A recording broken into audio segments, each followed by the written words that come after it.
Adelante, doctora Chundía. Gracias, doctora Ana Lilia. Buenas noches a todos. Les damos la más cordial bienvenida a esta sesión de mensual del capítulo Coacalco. En nombre del Colegio de Pediatría del Estado de México les doy la más cordial bienvenida. Y pues bueno, le cedo la palabra a la doctora Ana Lilia para presentar al ponente. Gracias, doctora. Buenas noches a todos. Buenas noches. Gracias, doctora. Pues bienvenidos todos sean a nuestra quinta sesión del Colegio de Pediatría, capítulo Coacalco. Es un honor para mí presentar a nuestra ponente. Ella es la doctora Rosalinda Camacho Moreno. La doctora realizó la licenciatura de médico cirujano en la Universidad Nacional Autónoma de México, en la Facultad de Medicina de la UNAM. Hizo la especialidad de pediatría médica en el Instituto Nacional de Pediatría, así como la subespecialidad de cirugía pediátrica. Tiene un diplomado en cirugía de mínima invasión y ella fue adscrita al servicio de pediatría del Hospital de Médica Sur, encargada del servicio de cirugía pediátrica del Hospital Juárez de México y posteriormente jefe del servicio de cirugía pediátrica del mismo hospital y actualmente su consulta privada en Médica Sur.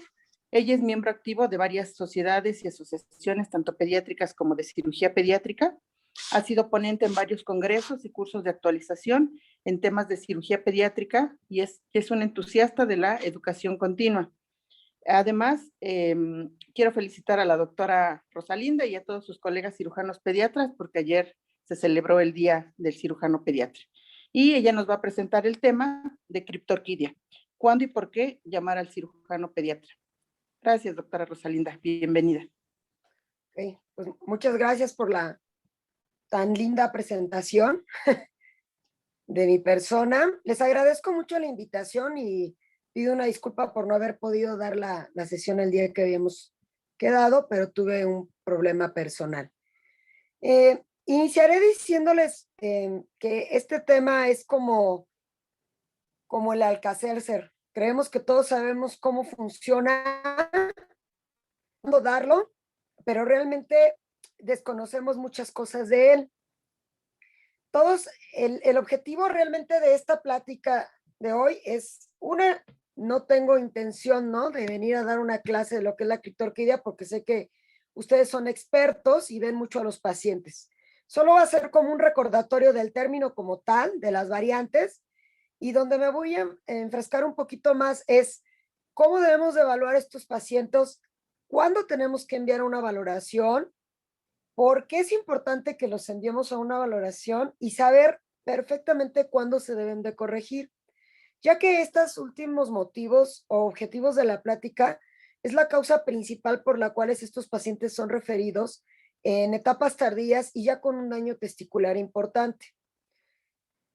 De tal manera que los objetivos principales para nosotros va a ser determinar las consecuencias de un adecuado o no tratamiento de estos pacientes. Como ustedes muy bien saben, la criptorquidia es la ausencia de uno o ambos testículos en la bolsa escrotal. Esa es la definición como tal que ustedes ya conocen. El origen de esta patología es multifactorial. Cuando es congénito, que es la causa más frecuente, es la patología a nivel genitourinaria más frecuente en pediatría.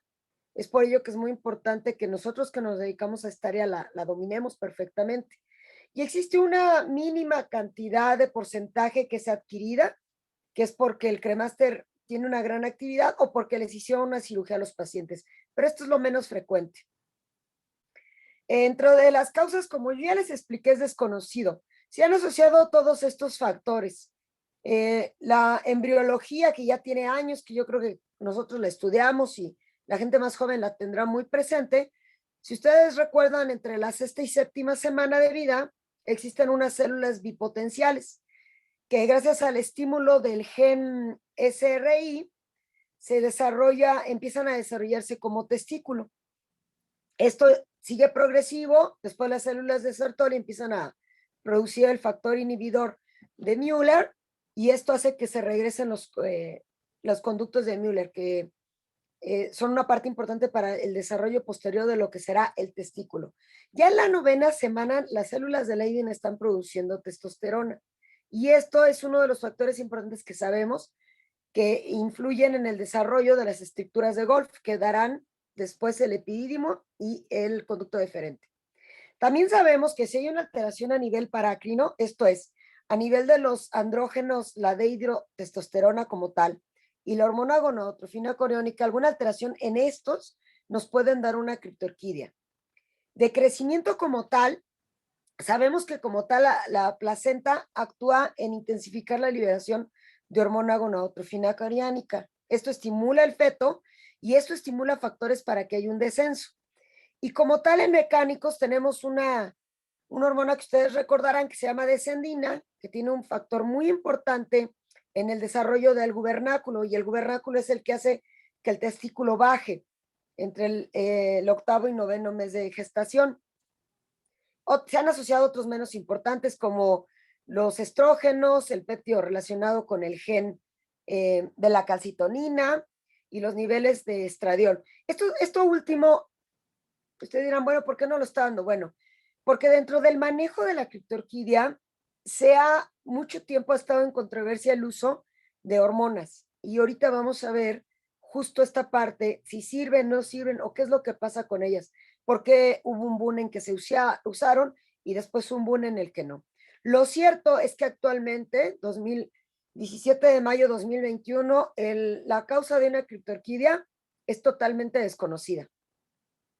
Sabemos perfectamente que esta es la incidencia. Un niño de término tiene una probabilidad del 5% de tener criptorquidia. El pretérmino incrementa hasta el 33%. Sin embargo, conforme el niño va creciendo y va adquiriendo la edad corregida para la gestación, al año se ha demostrado que solo el 1% de los pacientes persiste con criptorquidia.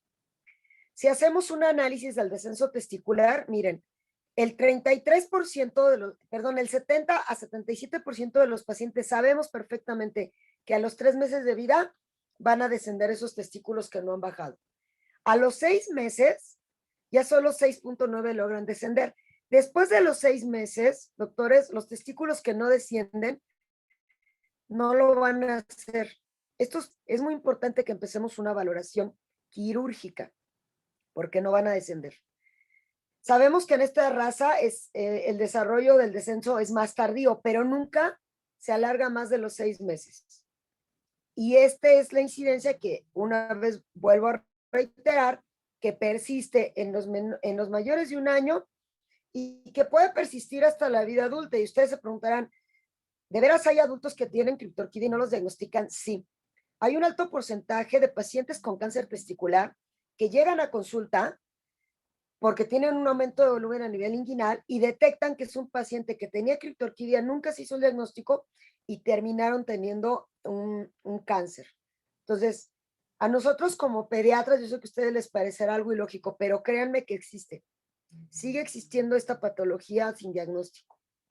Si nos vamos en los lados, que no tiene relevancia a nivel del tratamiento, pero es importante para que ustedes se vuelvan más acuciosos en las exploraciones, el lado derecho es el más frecuente, siempre, y tiene que ver por la desembocadura de los vasos. Si ustedes recuerdan, a nivel izquierdo la arteria sale directo, porque viene de la aorta, y a nivel derecho, la arteria tiene que hacer una deflexión. Esto no ayuda a que el descenso testicular sea, cuando hay fenómenos agregados, sea completo. Por eso es que el lado derecho es el más frecuente. De ahí le siguen el izquierdo y el bilateral. El bilateral es muy importante porque recuerden que todos los testículos no descendidos tienen un factor importante de problema de fertilidad. Todos, no hay ninguno que esté exonerado. Y esto también tiene que ver un poquito cuando se corrija o no. Pero cuando estamos hablando de bilateral, existe un mayor riesgo de problema de fertilidad en estos pacientes. Entonces, estos son los que tenemos que tener mucho cuidado a la hora que los refiramos, cuándo los refiramos y por qué los referimos. Si nos vamos a las clasificaciones, hace mucho tiempo se decían que había 4, 1, 2, 3 y 4, dependiendo de dónde estuvieran en región inguinal. Esa clasificación ya no se usa. Actualmente solo decimos que el testículo es palpable o no palpable. Y dentro de los no palpables podemos encontrar todas estas localizaciones. ¿Cuál es el que no nos interesa a nosotros? A mí me queda claro que cualquiera de ustedes, ¿no? A la hora de explorar a un paciente pueden detectar si es palpable o no palpable. Pero fíjense bien, en los no palpables hay que ir a buscar todas estas áreas porque nos han enseñado por muchos años que el no palpable siempre está abdominal, pero no. Podemos encontrar no palpables que estén fuera del canal inguinal y por eso no los palpamos y se consideran los testículos ectópicos. Entonces, si yo no palpo un testículo, tengo que palpar la región suprapúbica, todo lo que está fuera del canal, inclusive la ingle, a veces ahí están en la región femoral. Esto es importante, sí, porque define el manejo de los pacientes. No es lo mismo un testículo palpable que un no palpable. Y esto es muy importante que hoy nos quede claro a todos, que el testículo retráctil no es criptorquidia y por ende no se opera. Con muy alta frecuencia, a un grupo de cirujanos de la vieja escuela lo sigue operando, porque antes se creía que un testículo retráctil llevaba a la hipotrofia o a la atrofia de un testículo, pero eso no es cierto. El 95% o más de los testículos retráctiles entre los 8 y 10 años con la liberación hormonal prepuberal se corrigen. Entonces, no necesitan operarse, pero sí necesitan vigilarse. Me voy a detener aquí un poquito en el retráctil, que ustedes ya saben perfectamente que es porque está aumentada la actividad del cremaster. Esto es muy importante que se lo dejen claro a los papás, porque una causa por la cual buscan cirugía es porque temen que su paciente, que a su niño le vaya a dar cáncer o que tenga problemas de fertilidad. El testículo retráctil no tiene ninguno de estos problemas. No tiene alteraciones histológicas, pero sí tiene que ser vigilado anualmente por un pediatra. No necesita ser vigilado por un cirujano, endocrinólogo, ni ningún otro especialista. Ustedes lo pueden ir vigilando. ¿Qué hay que vigilar? Que esté desarrollándose, que tenga un buen tamaño. Es lo único. Si ustedes detectan que hay alguna detención del tamaño, bueno, ese será el momento para mandarlo con el cirujano pediatra o si están en un lugar donde haya alta especialidad, igual puede ser un urólogo pediatra, pero no urólogo de adultos.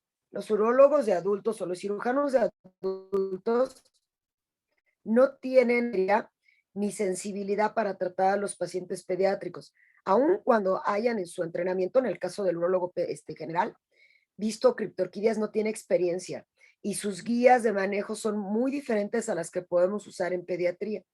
Entonces, primero, los pacientes deben ser referidos con cirujano pediatra o urólogo pediatra, pero si es retráctil, lo pueden ustedes vigilar, a menos que vean detención en el crecimiento.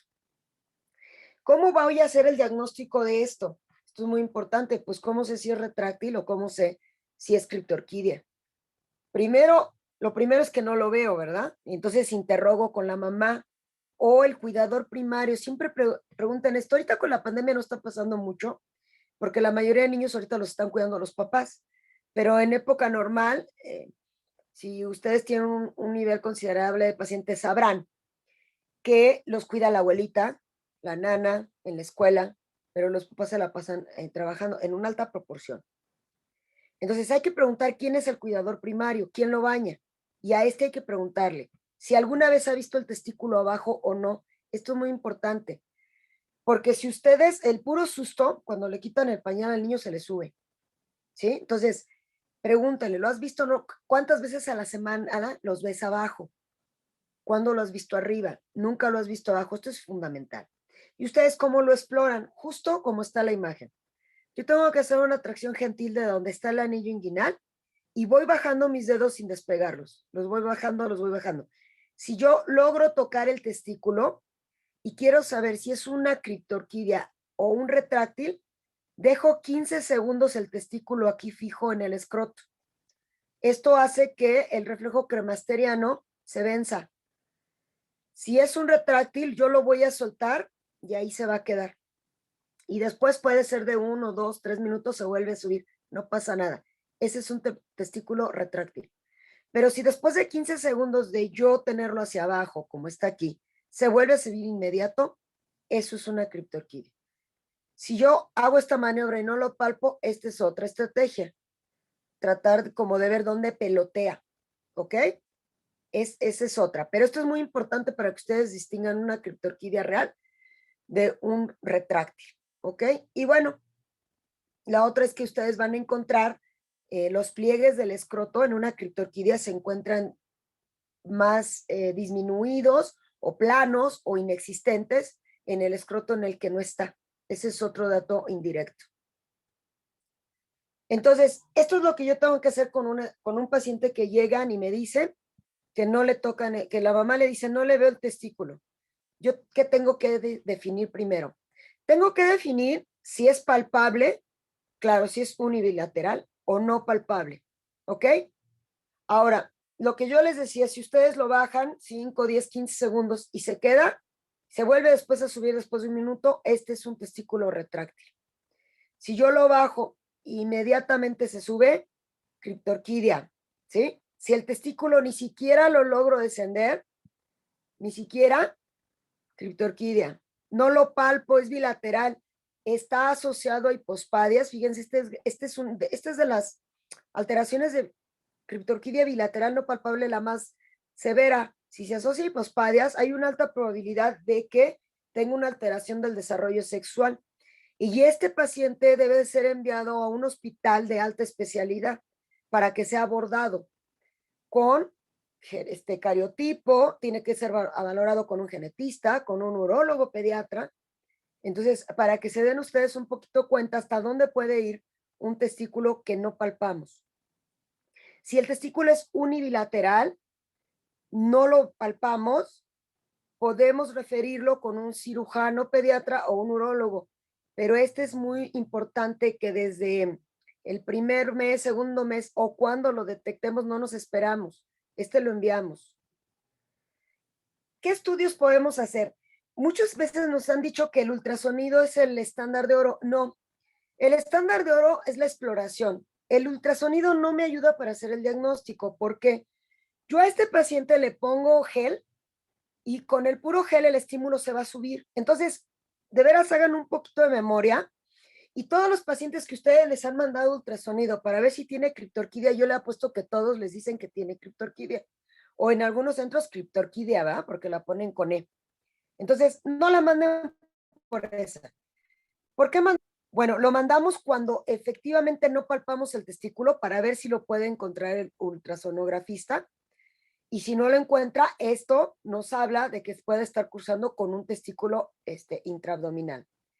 Otro motivo por el cual lo debemos de enviar es para evaluar el tamaño testicular si sospechamos que estamos ante una hipotrofia testicular o cuando tenemos un testículo duro que sospechamos que se torció.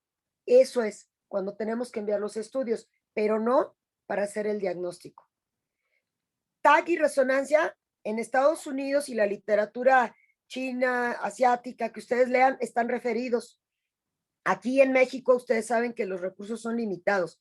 Los mandamos a hacer, sí, en excepcionales ocasiones, cuando tenemos un testículo intraabdominal y tenemos el recurso de hacerlo, lo ideal es la resonancia, porque no radiamos al paciente y es muy sensible para detectar un testículo. En literatura ya viejita ustedes van a encontrar el gamagrama testicular también como un estudio para encontrar el testículo no palpable, pero actualmente no se usa. ¿Nosotros qué tenemos que hacer con un testículo no palpable?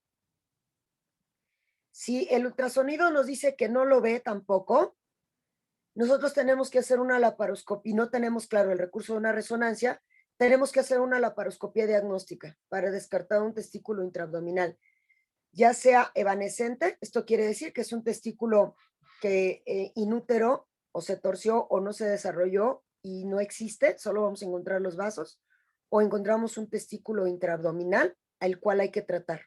Esa es la ruta a seguir. Estudios hormonales, ¿a quién les hacemos? Esto es muy importante que lo tengamos en cuenta.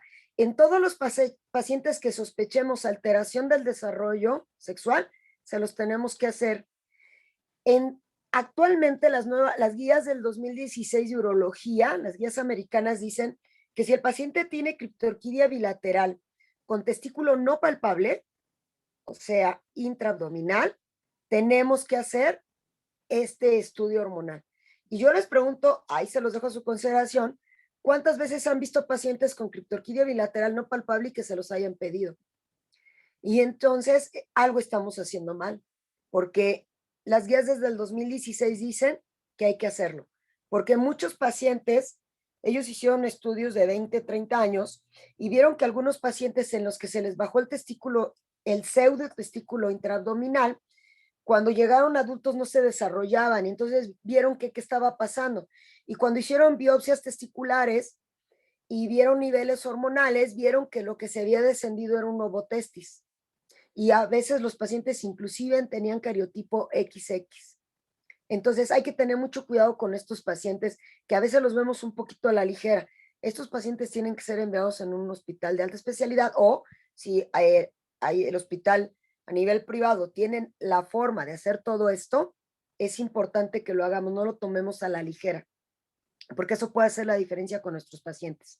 La valoración de genética endocrinología, el cariotipo y las hormonas son para estos pacientes. Pacientes con testículo no palpable, bilateral, y más si se asocia a hipospadias. Tienen que ser abordados como alteración del desarrollo sexual.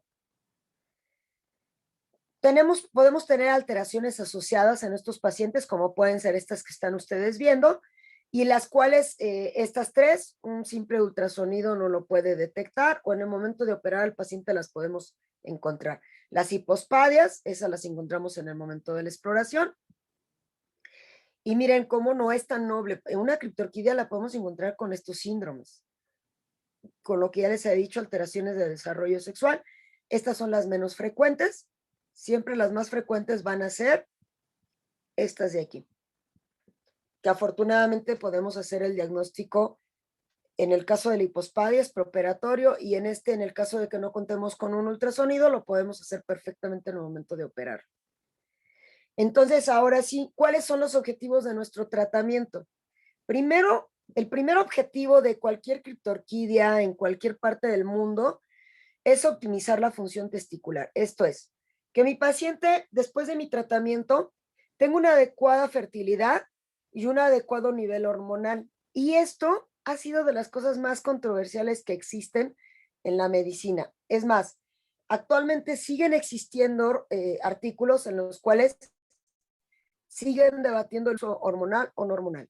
¿Qué sí está demostrado? Y ahora que tuve la oportunidad de volver a echarle una leidita a este tema, encontré varios artículos del 2020 muy interesantes, donde dice que durante muchos años se ha creído que bajar el testículo en edades tempranas es un factor fundamental para la paternidad y la producción de hormonas.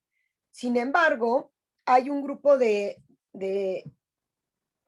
gente que ha hecho estudios prospectivos o retrospectivos de gente ya adulta que tuvo criptorquidia, y vieron que aún en el mejor de los escenarios, que el testículo se baje entre el sexto, noveno mes a los 18 meses, que es la edad ideal para operarlos, es las guías norteamericanas, canadienses, escandinavas, dice que de los 9 meses a los 18 meses es la edad ideal.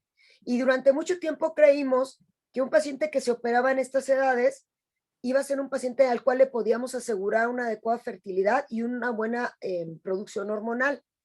Sin embargo, la experiencia nos ha enseñado que no, que lo que es decisivo es el daño que tenga en los gonocitos al momento de operarlo. Todos los niños tienen una mini pubertad que se llama, que es del primer mes a los 3 meses de vida, en la cual ellos producen la suficiente testosterona para los gonocitos convertirlos en espermatogonis. Entonces, se ha supuesto durante muchos años que esto no tenía repercusión. Actualmente sabemos que sí. Los pacientes que tuvieron criptorquidia y no tuvieron una adecuada liberación hormonal por la propia criptorquidia en esta mini pubertad que se llama, sabemos que estos pacientes van a tener alteración tanto de la fertilidad como del desarrollo hormonal, y que este va a ser en relación a si es uni o bilateral. Pero otra cosa que también se ha descubierto es, nosotros pensábamos que el testículo unilateral solo estaba afectado y el otro era normal. Pues no, se ha visto que esto repercute en ambos testículos. Entonces, el concepto nuevo es que la criptorquidia unilateral es bilateral. ¿Por qué? Porque ambos testículos, cuando uno está afectado, se afectan los dos, tanto en la fertilidad como en la producción hormonal, ¿sí? Esto de reducir o facilitar el diagnóstico no reduce el presentar cáncer. O sea, el que yo le baje el testículo a los 7 meses o a los 2 años, a los 3, no se lo reduce. El puro hecho de tener criptorquidia le aumenta 7 veces el riesgo de cáncer. Lo que sí me facilita es el diagnóstico, porque si yo tengo un testículo descendido, se puede explorar perfectamente y detectar el cáncer testicular. Y bueno, sirve para prevenir otras complicaciones, como son estas en un testículo no descendido, y por supuesto, el cosmético, que muchas veces subvaloramos, porque decimos, está niño, está chiquito, ¿a él qué le va a importar tener o no un testículo? Pues bueno, vamos a preguntárselo cuando tenga 20 años. Yo he tenido papás que vienen y me dicen, oye, ¿sabes qué? Mejor quítaselo, ¿no? Y así le quitamos cualquier riesgo. Pues esto va más allá de quitárselo. Nunca olviden esto en sus pacientes. También es importante. ¿Cuándo consideramos que tenemos un tratamiento exitoso?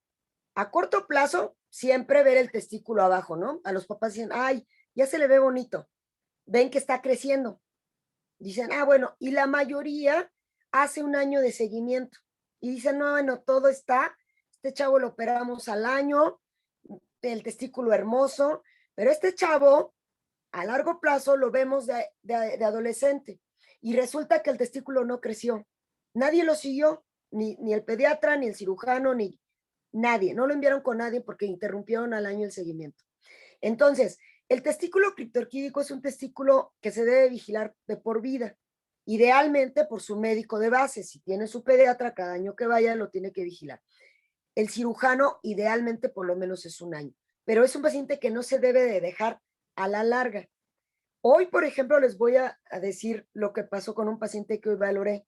Hoy me dice una mamá, bueno, y si lo operas, yo ya me olvido que tuvo criptorquidia. Bueno, esto es algo que les tengo que decir a los papás que no se pueden olvidar que tiene criptorquidia, que se le operó de una criptorquidia y que el niño tiene que saber que se le operó de una criptorquidia. ¿Por qué? Porque aquí vienen los problemas a largo plazo. A largo plazo, a estos niños un seminograma, una alta porción va a tener azoospermia. No crean que es tan baja.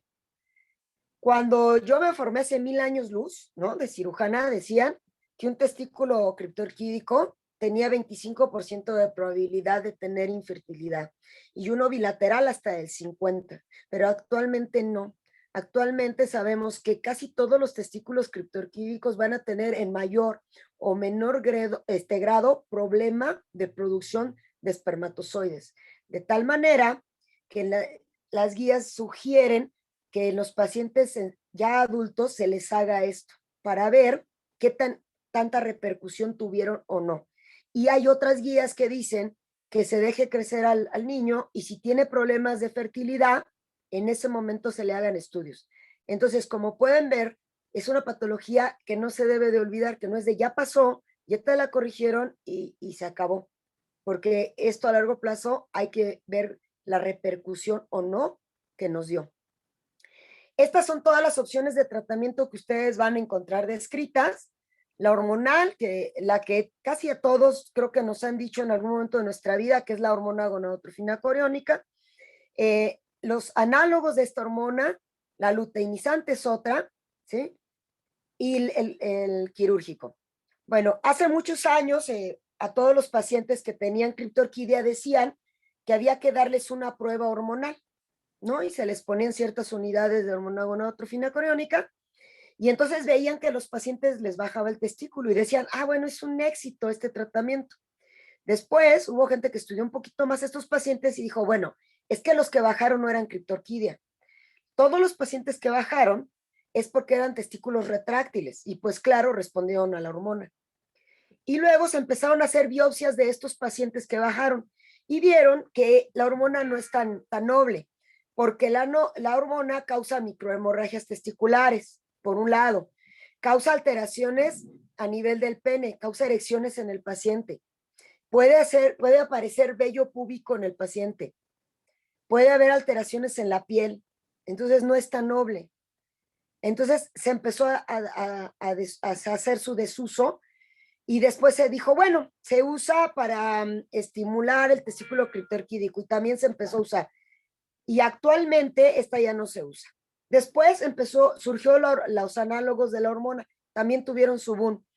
Y aunque actualmente sigue habiendo mucha controversia sobre esta hormona, sobre todo por el factor que les decía yo de la mini pubertad, hay unas personas estudiosas de este tema que dicen que justo si yo le pongo análogos de hormona luteinizante o de hormona gonadotrofina coriónica, yo resuelvo este problema de la mini fertilidad alterada entre los 3 meses de vida y que entonces hago que las espermatogonias que el niño tenía que producir las produzca y con esto le aseguro su fertilidad y entonces ya todos somos felices.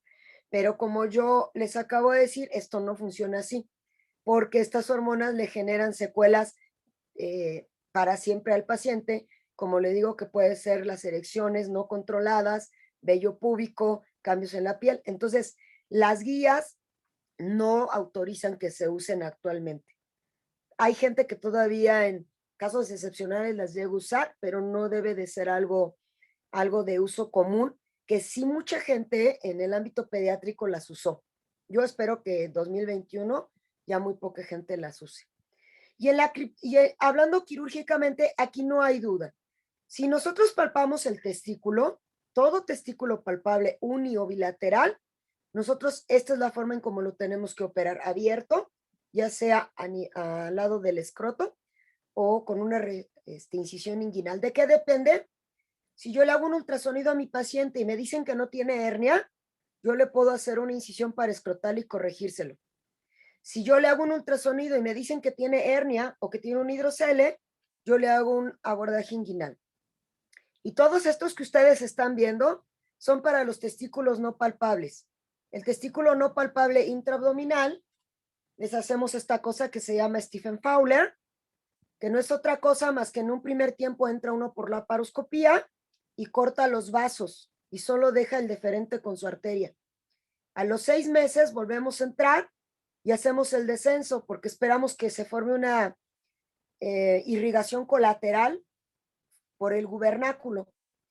El problema de estos pacientes, y que también lo deben de saber sus familiares cuando se los opere un cirujano, si él no se los dice, ustedes se lo deben dejar claro, es que el 30% de estos pacientes pueden terminar en atrofia testicular. Entonces, aunque el primer tiempo sea exitoso, cuando vamos y descendemos en el 6º mes, ya no hay testículo o está muy chiquito y lo tenemos que quitar, ¿ok? El autotrasplante se usa para los testículos ectópicos, estos que les enseñaba yo en la 3ª, 4ª diapositiva, que los podemos encontrar en región femoral, los podemos encontrar suprapúbicos, estos no están dentro del abdomen, están en la piel, inclusive se han llegado a encontrar en el flanco izquierdo, a nivel de la espina ilíaca anterosuperior, hemos llegado a encontrar testículos, y estos sí, hay que desinsertarlos y bajarlos. Y la orquiectomía, claro, se reserva para los pacientes en la etapa postpuberal. Todos los pacientes en etapa postpuberal, se toque, no se toque, se les tiene que quitar el testículo, porque aquí sí hay un alto riesgo de malignización si se deja. Esta está indicada, es absoluta. Entonces, aquí está lo que les decía de los estudios que se hicieron a nivel hormonal, que se vieron que esta era la efectividad con el placebo, pero cuando ya vieron y sacaron todos los retráctiles, pues vieron que no era tan efectiva y que tenía esta recurrencia. Estas eran las dosis que se ponían y yo supongo que muchos de ustedes las conocen, olvídense de ellas. Esta se pone intranasal y esta se pone en la nalga, pero actualmente ya no se ponen. Porque daban todo esto, miren. No, el objetivo de darla inicial era estimular esos gonocitos para que se formaran las espermatogonias, pero vimos que pasaba lo contrario, que al contrario, incrementaba la muerte de estas células germinales, que los testículos cruzaban con procesos inflamatorios y a veces inclusive hacían el fenómeno de injerto contra huésped, solo por administrar esto.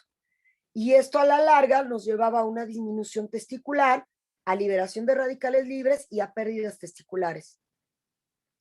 Esto era muy común en los pacientes, las mamás se quejaban mucho de esto. Es que sabes que este chavo, ¿no? Tiene 5 años y todo el tiempo tiene el pene erecto, pero imagínense esto en la adolescencia, a la larga, ¿no? Y aparte el dolor. Entonces, se vio que era más frecuente con la hormona gonadotrofina que con los análogos de esta, pero finalmente sucede. Y esta es una de las que empezó a llamar la atención del público, que los pacientes se volvían muy agresivos. Entonces decían, mira, el niño era muy tranquilo, le puse esta cosa y se puso muy agresivo. Y el efecto pues no es reversible. Entonces esta fue una de las cosas que empezó a mover más para estudiar. Y si dan cuenta, estos estudios que le estoy dando es desde el 2013. Por eso es que las nuevas guías, no existen guías actuales más que las últimas son las del 2016, las demás son revisiones de estas guías. Entonces, este es el consenso nórdico, norteamericano, canadiense, etcétera, etcétera, que no se deben de usar porque no hay beneficio ni antes ni después de la cirugía. Falta que se estudie más. Habría que estudiar más para poderlas usar. Ahora, si hablamos del tratamiento quirúrgico, la edad ideal es esta, 6 a 9 meses. Yo les pregunto a ustedes y respóndaselo. ¿Cuál es la edad promedio en la que ustedes envían a sus pacientes con criptorquidia que los valoren? ¿Los llevan a los 9 meses, al año, o los dejan a los 2 o a los 3? Yo he tenido pacientes que me llegan a los 5 años, referidos o no por pediatra, a veces por médico general, que les dice, es que hay que esperar a que crezca para ver si crecen los vasos y el testículo ya se queda abajo. Y ese es un error muy frecuente. Si ustedes a los 6 meses el testículo no descendió, envíenlo a que lo valore un cirujano pediatra, un urólogo pediatra. Esa es la conducta, porque esta es la idea ideal para operarlo. Esto ya lo habíamos platicado. Y miren cómo ha evolucionado las guías para el tratamiento. Entonces, la gente que se formó aquí, pues lo sigue enviando entre los 4 y 6 años. Esto recomendaba la Academia Americana de Pediatría. Miren. En el 86 los enviaban entre 4 y 6 años. En el 96 ya dijeron, bueno, entre 1 y 2. Y ya desde el 2008, la guía americana dice que se empiecen a enviar. Y las guías estadounidenses de urología, Canadá, y donde quieran leer, dice que esta es la edad. Máximo, fíjense, máximo 18 meses. Y esto no sucede. Ahorita, más adelante, en esta plática les voy a enseñar un estudio que hicimos ahí en el Hospital Juárez de cuál era la edad en la cual los pacientes venían de referencia y qué es lo que pasaba con estos pacientes. Este es el algoritmo en general, que este es más extenso del que ya les expliqué, pero el primero que les enseñé es el más confiable. Y miren, si se dan cuenta en todavía en los testículos no palpables, fíjense, aquí hay que hacer, lo que yo les decía, hay que hacer determinación, ¿sí? Hormonal. Esto no se les olvide. Todo testículo no palpable, mándenle a hacer la exploración hormonal. Si se puede, háganle su cariotipo y que lo valore endocrinología. Independientemente del tratamiento, el tratamiento no va a cambiar, se lo vamos a hacer por vía laparoscópica, ¿ok? Entonces, en el palpable esto es todo lo que nosotros vamos a evaluar. Desde 1957 se hace y después se describió para escrotal. No voy a tener mucho aquí porque sé que en esto ustedes son expertos. En esto básicamente consiste la cirugía, en que hacemos una incisión, liberamos el testículo, lo pasamos por un canal nuevo y lo fijamos a nivel del escroto, ¿ok? Hace muchos, a lo mejor ustedes llegaron a ver, porque ustedes se pueden preguntar como pediatras, ¿cómo saber si mi paciente está bien operado o no? ¿No? Entonces, el testículo, ¿cómo debe de estar después de operado? Debe de estar sin tensión en el escroto, sin tracción del escroto, y no debe de necesitar ninguna fijación aquí. También hace como 20 años se les ponía para fijarlos, y algunos a lo mejor ustedes lo llegaron a ver, les ponían seguros, les ponían un botón, ¿no? Bueno, N cantidad de cosas. Eso no es necesario. El testículo criptorquídico que tiene una orquidopexia exitosa debe de estar alojado en el escroto sin tensión, sin retracción y sin ningún otro estímulo, permanecer aquí. Aun cuando ustedes estimulen el cremaster, recuerden que es un testículo que está fijo. Si ustedes tienen un testículo así en el posoperatorio y a los 3 meses ustedes valoran al niño y no tiene el testículo así, lo más seguro es que ese testículo se haya desinsertado de esta fijación y se haya retraído y se haya vuelto a subir. Y esos pacientes a veces requieren reoperación. Entonces, a veces pacientes dicen, bueno, lo vamos a vigilar, sí lo pueden vigilar, pero un paciente que a los 3 meses, ustedes tenían un testículo aquí, a los 3 meses se subió, no va a mejorar. ese paciente seguramente va a requerir una reoperación, aunque no se haga en los primeros 3 meses. Después de 6 meses se pueden reoperar. ¿A quiénes les pasa eso? A los testículos que ustedes ven que quedan a tracción. El testículo se ve como succionado. Eso es cuando termina la cicatrización, que es a los 3 meses, ustedes van a ver esto. Y esos pacientes muy frecuentemente van a requerir cirugía. El tratamiento, es que me está apareciendo algo, no. El tratamiento de la orquiectomía, esto es todo lo que podemos tener, miren. Este es lo que nosotros podemos tener después. ¿Cuándo hacemos, perdón, una orquiectomía? Cuando tenemos atrofia testicular. Podemos hacerlo cuando hay hipotrofia testicular, pero tenemos un testículo contralateral normal. Y algunas guías indican que antes de decidir quitar un testículo hipotrófico, se haga una biopsia en el normal para estar seguros que este tiene una adecuada función tanto de fertilidad como hormonal. Y esto es absoluto. Todos los pacientes pospuberales se les tiene que quitar, no importa dónde encontremos el testículo. Yo he tenido pacientes que he valorado de 18 años, que los han operado a los 13, 14 años y les han dejado el testículo. Y a los 18 años vienen con una hipotrofia o una atrofia. O vienen con cáncer. Entonces, cuidado con estos pacientes. Siempre hay que pedirle a la persona que los está apoyando en el manejo quirúrgico, no es de sesionar, no es de llegar a un consenso, no es de que los papás me lo pidieron, no es de que al niño le va a causar un trauma. Estos pacientes hay que quitárselo.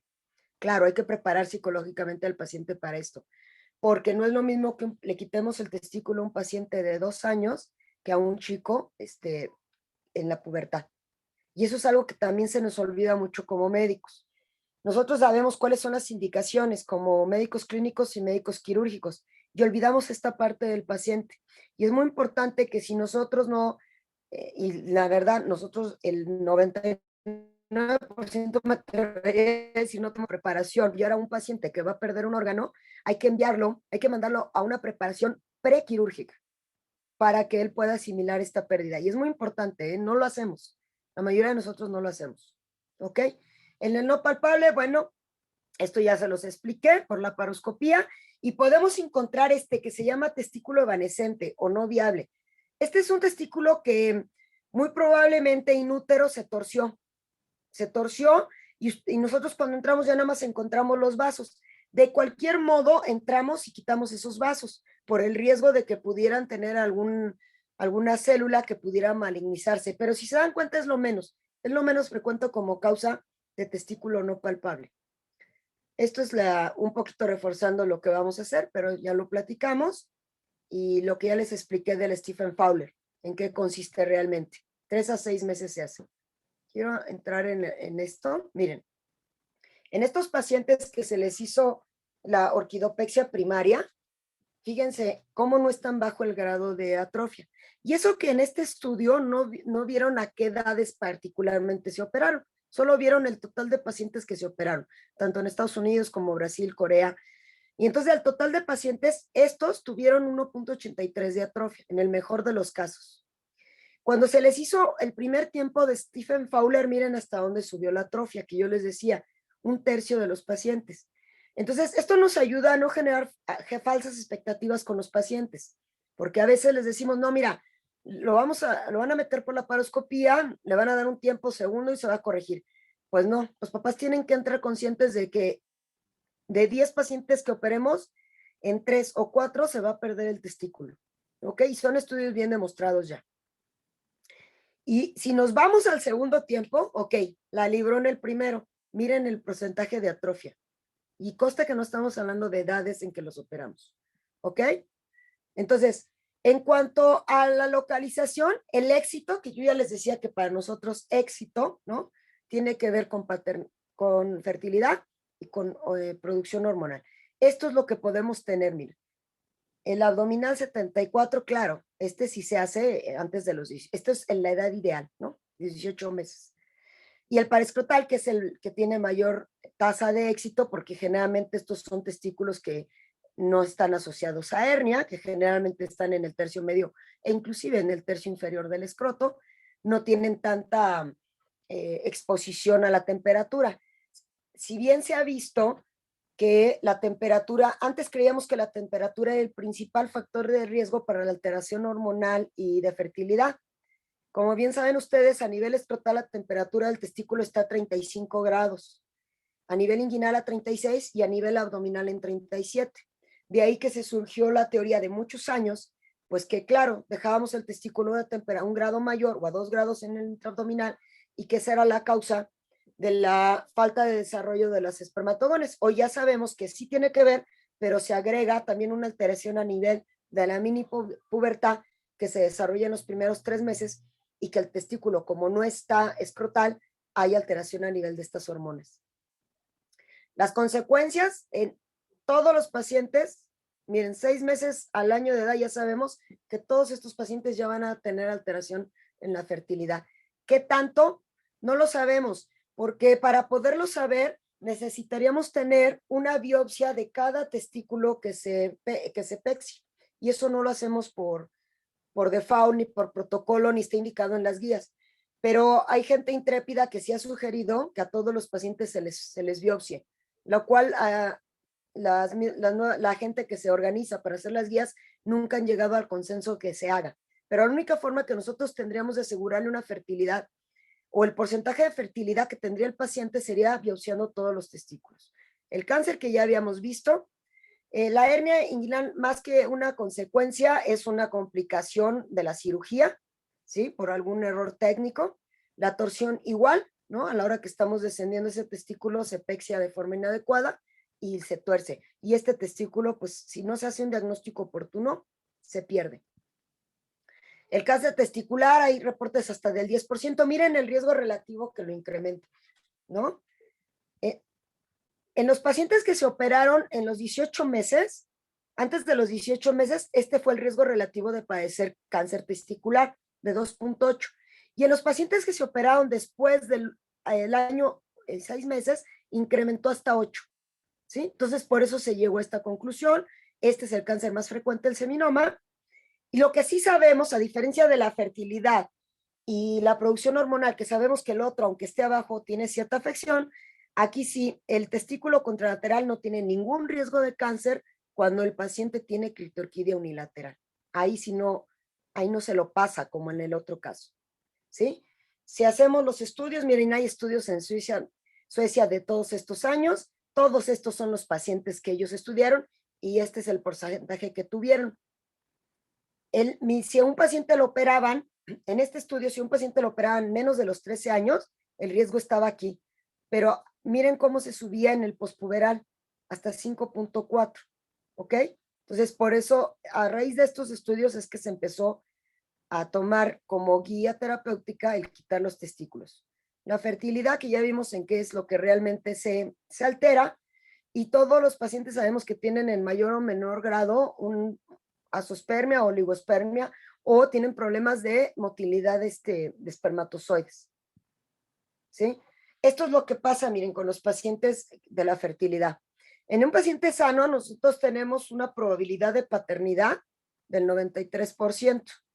¿Sí? Si ya tiene una clitorquidia unilateral, esto es el proceso, y tiene alteraciones en el semen, solo le hacemos un estudio, puede tener este problema de paternidad. Pero miren en la bilateral, si nosotros encontramos alteraciones en el semen, que lo vamos a encontrar en este porcentaje, esta es la paternidad. Y esto es muy importante que los papás lo entiendan, que aunque el testículo quede muy bonito, si es bilateral, es un paciente que tiene que hacerse un estudio en la etapa adulta para ver si le interesa, por supuesto, si tiene afectada o no la paternidad. Y esto es lo que influye para esto. Hay una disminución de la inhibina, incrementa la folículo estimulante y la luteinizante, y eso hace que haya mayor alteración a nivel ya sea de la movilidad, de la cantidad de espermatozoides o bien del proceso de producción hormonal. Esto es lo que lleva a alteraciones en la fertilidad. Esto es, si nos vamos a los años, la mecuenta espermática en menores de 1 año se ha visto que se preserva bastante bien. En la bilateral sabemos que está alterada y esto es lo que pasa Si comparamos 9 meses con 3 años, si vamos haciendo una curva, esto va pasando, va disminuyendo el volumen, va disminuyendo las células germinales. Miren, este estudio, cuando yo estuve en el Hospital Juárez, había una doctora que era la especialista en biología de la reproducción. Entonces ella me decía que en el hospital se hacían muchas orquiectomías y que entonces quería ver qué estaba pasando. Entonces, ¿qué fue lo que hicimos? Bueno, vimos en 6 años cuántas orquidopexias se hacían al año. Estas son las que se hicieron por año. Y vimos cuáles eran unilaterales, cuál era la edad en la que los operábamos, cuáles eran bilaterales. Y miren el subregistro, por supuesto, ¿no? ¡Viva México! En el 2012, pues aquí ni supimos. Entonces sí supimos que se operaron, pero nunca encontramos a qué edad en estos. O sea, teníamos un registro de cirugía, pero no supimos a qué edades. Y a partir del 2013 al 2016 ya vimos, miren las edades promedio en las que se operaron los pacientes. No hay ninguno de 1 año. El más chiquito que se operó fue de 3 años, 3 meses. Y no podemos buscar como causa la lista de espera, porque la lista de espera en el hospital para cualquier procedimiento de cirugía pediátrica no va más de 3 a 4 meses. Entonces, no podíamos poner como justificación la lista de espera. Quiere decir que estos pacientes nos los enviaban muy tardíamente. Pero esto no es lo alarmante, porque estos fueron los unilaterales. Vean los bilaterales a qué edad los enviaban. El más chico fue a los 7 años. Entonces, esto, pues, perdón, el más chico fue a los 4 y medio años. Esto, pues, por supuesto, que tiene que ver con el factor pronóstico del paciente. Entonces, ahí los pacientes no palpables todavía estuvo más terrible, porque miren, tuvimos pacientes no palpables que fueron referidos hasta los 10 años. Solo aquí sí ya tuvimos uno en el 2016 que nos lo enviaron de 1 año y 5 meses. Pero miren aquí, ¿no? El bilateral, no está registrado porque no supimos, no tuvimos la estadística. Entonces, no sabemos si realmente no hubo bilaterales o estuvo subregistrado. Por eso le puse 0 en particular aquí. Pero miren la edad de referencia. Entonces, se nos antojaría decir que cuando el paciente no le palpan el testículo, lo deberían de haber mandado en etapas más tempranas, y pues no, resulta que no funcionó así. Entonces, pues por supuesto que esto redituó en las orquidopexias que hicimos y las orquiectomías que se hicieron. Miren el porcentaje de orquiectomías, ¿sí? Que fueron en el 2011 del 95%, pero miren en el 2016 hasta dónde se fue, hasta el 37%. Entonces, en este estudio, campesinamente hecho, diría yo, porque no tiene ningún aval estadístico ni nada, lo único que queríamos saber es qué estaba pasando con los pacientes de este hospital. Nos dimos cuenta que la referencia de los pacientes en edades tardías era la causa principal por la cual los pacientes terminaban en orquiectomías, ¿sí? Entonces, pero lo que me sorprendió es que no somos los únicos. Aquí en la Universidad del Oeste de Virginia y Johns Hopkins hicieron este estudio y entonces vieron que en 133 centros urbanos, miren la edad de referencia de los pacientes, ¿sí? Y no es un estudio viejito, es un estudio del 19. Entonces ellos vieron que en centros urbanos a los 4 años referían a los pacientes y en los rurales casi a los 5. Por ende, las cirugías oscilaban entre 4 y medio y 5 y medio años. Solo el 29% de los pacientes eran operados antes de los 18 meses y solo el 40% en los rurales, ¿sí? Luego, este estudio lo hicieron lo hicieron en China, en Corea para ser específicos, y ellos vieron esto, miren, entre 1999 y 2008, esta era la referencia de los pacientes. O sea, para que vean que no somos el único país que está así. Entonces, con estos estudios, ¿no? Fueron y dijeron, bueno, ¿qué es lo que está pasando? Y existen 2 estudios de gran impacto sobre lo que estaba pasando. Un alemán, en el cual interrogaron a todos sus médicos de primer contacto y vieron que 1/3 de estos desconocía las guías. Y el 61% reconocía que tenía insuficiente información. ¿Ok? Y en el estudio chino, no difirió mucho. 64% dijeron que hacían revisión genitourinaria. El resto no revisaba testículos ni pene. ¿Sí? Y solo de estos que hacían revisión, porque no solo fue el impacto de estos, sino de estos, solo el 26% los referían al año de vida. ¿Sí? De tal manera, bueno, cuando se hizo esto, este grupo chino después se dedicó a hacer guías. De hecho, existen ya guías de ellos que se distribuyen a toda la población, a todo el médico de primer contacto de estas comunidades.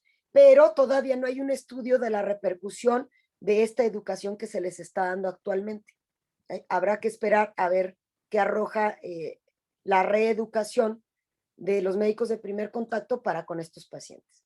Entonces, concluyendo estos estudios y la experiencia que yo pude obtener en el hospital, en mi estancia ahí, es que la falta de conciencia o de conocimiento de las guías, esa es la principal causa por la cual los pacientes tienen un retraso en la derivación y también en el manejo de criptorquidia y por ende del pronóstico de los testículos.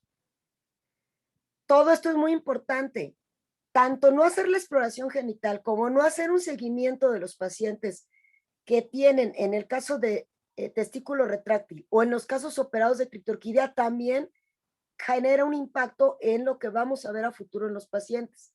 Claro, refería a los pacientes a los 5 años. Considerar la terapia hormonal de primer línea. Esto lo van a ver referido en muchos artículos. Así dice, considerar no es la primera línea de tratamiento, la segunda línea de tratamiento y la tercera y última línea de tratamiento es la quirúrgica. Pensar que el ultrasonido nos da el diagnóstico, no nos da nada, nada más nos dice de qué tamaño está el testículo, pero no define qué vamos a hacer con él. ¿Sí? Y si ya hablamos con nivel de evidencia, pues bueno, aquí tenemos el nivel de evidencia para el cáncer testicular y el daño a la fertilidad, la falla o el retraso en la orquidopexia, lo que puede incrementar también el cáncer, y el tratamiento de elección, por supuesto, siempre va a ser, el objetivo principal es colocar el testículo en el escroto.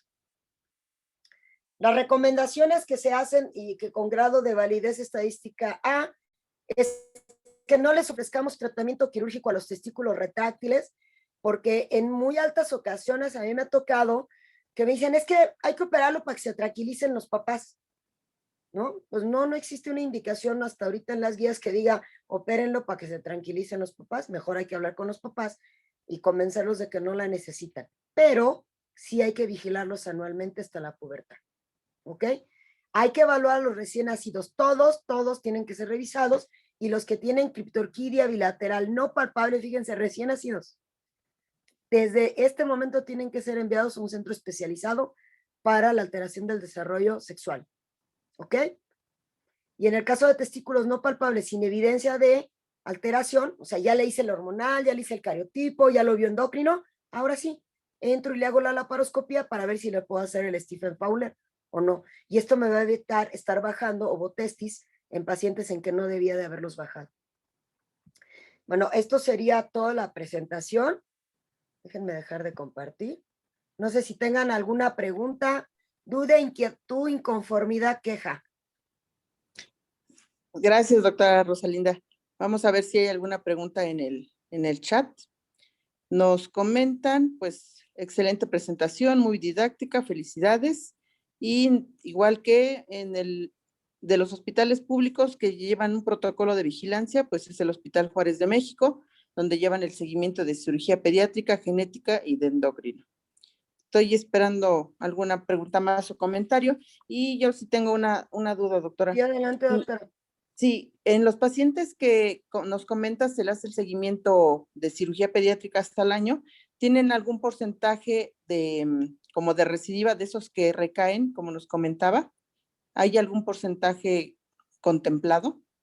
O sea, de los que se operan y que recaen, o sea, ¿qué porcentaje de pacientes que se operan de orquidopexia tienen que ser reoperados?